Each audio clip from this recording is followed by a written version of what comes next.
6-7 həftəlik bir hamiləliyə baxarkən döl qüsurlarını aşkarlamaq mümkündürmü? Pasientlərin bizə ən çox verdiyi suallardan biri. Dəyərli xanımlar, 6-7 həftəlik bir hamiləliyə baxanda biz ultrasəs müayinədə dölün qüsurlarını axtarmırıq.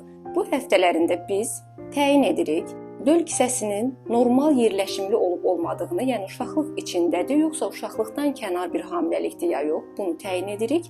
Hamiləlik həftəsini təyin edirik, yəni CRL dəyərini təyin edirik. Döl sayı neçədir? Yəni əkiz hamiləlikdir, üçəm hamiləlikdir və s. bunu təyin edirik. Uşaqlığa bağlı hər hansı bir qüsur varsa, onları təyin edirik. Məsələn, ara kəsməlidirmi, iki buynuzludurmu və s.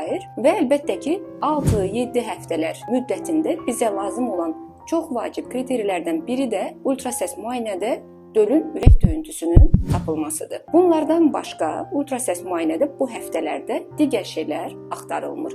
Döl qüsurları, anomaliyalar uşaq inkişaf etdikcə irəli həftələrdə hər həftəyə uyğun orqanlar böyüdükcə axtarılır və araşdırılır. Təkcə ultrasəs müayinə ilə yox, burada həm də genetik testlərin də bizə köməyi çatır.